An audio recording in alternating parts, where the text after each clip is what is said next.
Selamat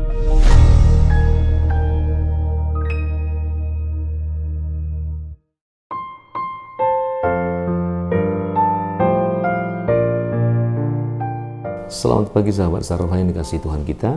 Sebelum kita membacakan firman Tuhan, kita terlebih dahulu berdoa. Kita berdoa, kasih karunia bagimu dan damai sejahtera yang dari Allah Bapa dalam Kristus Yesus Tuhan kita. Amin. Firman Tuhan yang menjadi nats renungan kita untuk pagi hari ini tertulis di dalam Yohanes pasal yang ke-10 ayat yang ke-16. Demikian firman Tuhan. Ada lagi padaku domba-domba lain yang bukan dari kandang ini.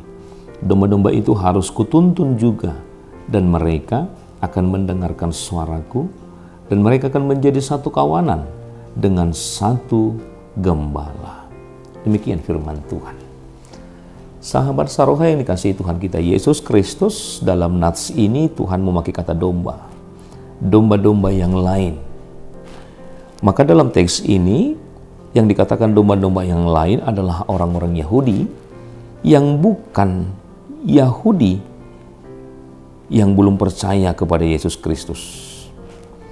Kristus akan membentuk satu kawanan jemaat di mana yang terdiri dari bangsa Yahudi dan bangsa-bangsa non-Yahudi yang tentunya adalah orang-orang yang percaya kepada Tuhan. Hal ini sudah secara implisit diajarkan oleh Yesus Kristus dalam pernyataannya kepada perempuan Kanaan. Hal ini boleh kita lihat di dalam Matius pasal yang ke-15 ayat 24. Dan secara eksplisit juga melalui perintahnya, bagaimana kita diperintahkan untuk mewartakan ajarannya ke seluruh bangsa. Mulai dari Yerusalem sampai ke Yudea, bahkan sampai ke Samaria dan ke ujung bumi. Dan inilah menanggapi nubuatan tentang Mesias yang mencapai seluruh dunia. Dalam hal ini, Yesus secara jelas hendak mengatakan bahwa kita juga harus menjangkau domba-domba lain yang belum percaya kepadanya, agar mereka bisa dituntun, agar mereka mendengarkan segenap perintah Tuhan. Tugas ini menjadi tugas bagi orang-orang Kristen untuk saat ini. Rasul Paulus juga mengajarkan, karena itu ingatlah bahwa dahulu kamu sebagai orang-orang bukan Yahudi menurut daging, bahwa waktu itu kamu tanpa Kristus, tidak termasuk kewargaan Israel dan tidak mendapatkan bagian dalam ketentuan-ketentuan yang dijanjikan. Di dalam Kristus Yesus, kamu yang dahulu jauh sudah menjadi dekat oleh darah Kristus. Itu boleh kita lihat nanti di dalam Efesus pasal yang kedua ayat 11 sampai 13. Dengan demikian, domba-domba lain di sini maksudnya adalah mereka yang berada di luar kawanan dombanya. Mereka juga termasuk dalam perhatian Kristus sebagai seorang gembala yang baik, agar mereka dapat menjadi satu dengan kawanan yang sudah ada. Kini yang muncul menjadi pertanyaan adalah, apakah yang dimaksud dengan kawanan dombanya? Kitab suci menunjukkan bahwa kawanan domba Kristus sesungguhnya adalah kawanan yang dipercayakan kepada rasul, kepada pemberita-pemberita Injil, dan juga kepada pembawa-pembawa firman Tuhan di tengah-tengah tugas, di tengah-tengah pelayanan, di tengah-tengah pemberitaan firman Tuhan yang senantiasa sampai saat ini kita lakukan. Di dalam Yohanes 21, 15 sampai ayat yang ke-19 dikatakan, dan digambarkan juga dalam hal ini, bahwa di dalam kitab suci menunjukkan bahwa kawanan domba Kristus adalah kawanan yang dipercayakan kepada Rasul Petrus. Dan Kristus menghendaki agar kawanan ini selalu senantiasa di dalam satu kesatuan. Bagaimana kawanan ini boleh bersatu tanpa memandang Yahudi dan non-Yahudi, tanpa memandang perbedaan, Tetapi bagaimana kawanan ini menjadi satu kesatuan di dalam satu gembala, menjadi pemersatu semua bangsa, pemersatu semua domba-domba, tanpa ada perbedaan-perbedaan yang lain yang membatasi kawanan-kawanan domba itu. Tetapi bagaimana satu gembala di dalam satu kesatuan dengan domba-domba yang lain.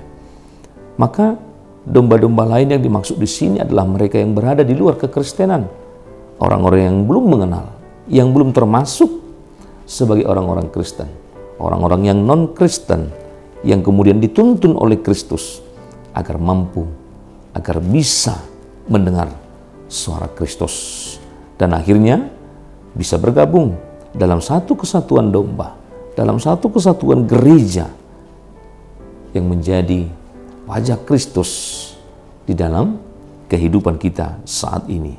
Maka apa yang perlu kita perbuat sebagai orang-orang Kristen? Bagaimana kita juga bisa menjadi pewarta? Seperti yang dikatakan tadi, bahwa kita juga sebagai orang-orang Kristen bisa menuntun kawanan domba yang bukan pada awalnya di dalam satu kawanan itu, tetapi mereka yang berada di luar daripada kawanan itu. Maka kita juga dimampukan dan harus mampu sebagai perwujudan orang yang hidup di dalam Kristen, orang yang hidup di dalam Kristus.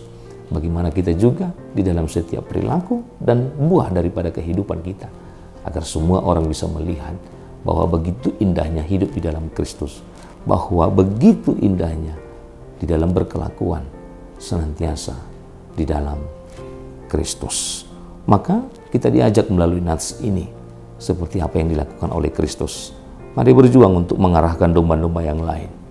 Mari membawa domba-domba yang lain yang belum masuk di dalam kawanan domba-domba Kristus, agar bisa mereka juga mendengar, agar mereka juga menyaksikan suara Kristus, ajaran Kristus, dan juga hidup di dalam firman Tuhan yang senantiasa kita hidupi sebagai orang-orang yang sudah terlebih dahulu mengenal, mendengar, dan hidup di dalam firman Tuhan. Maka jangan kita habiskan waktu kehidupan kita dengan tidak melakukan firman Tuhan. Tetapi mari sedikit demi sedikit kita bisa mewartakan firman Tuhan dari seluruh yang bisa kita tampilkan dalam kehidupan kita.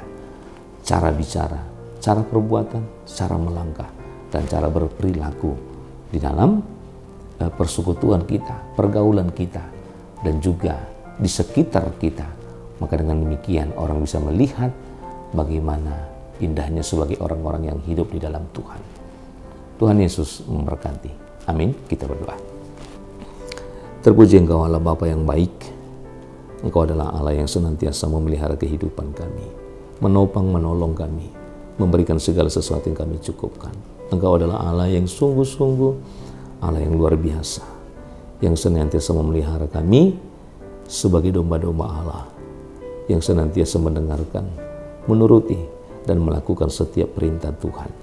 Ajar kami Tuhan untuk senantiasa di dalam kehidupan kami menampilkan apa yang Tuhan Yesus ajarkan, menampilkan apa yang Tuhan beritakan di dalam firman-Mu yang senantiasa kami dengar, agar kami juga mampu berperilaku, berbuat melalui seluruh apa yang boleh kami lakukan dalam kehidupan kami, senantiasa hanya untuk kemuliaan Tuhan, dan agar orang lain juga bisa melihat bahwa begitu indahnya kami hidup di dalam firman Tuhan, begitu indahnya firman Tuhan yang mengajarkan hidup kami untuk berkelakuan baik, berbuat kebaikan di senantiasa perjalanan kehidupan kami, di tengah-tengah kehidupan kami.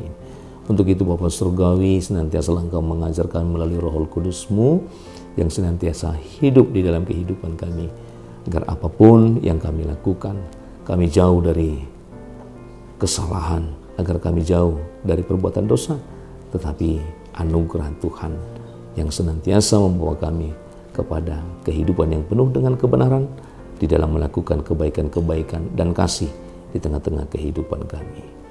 Kami sampaikan kehidupan kami dan segala pekerjaan kami untuk hari-hari selanjutnya. Kiranya kasih karunia Tuhan menyinari kami, menopang kehidupan kami, dan membuahkan segala pekerjaan kami akan hal-hal kebaikan. Terpujilah nama-Mu hingga selamanya. Amin.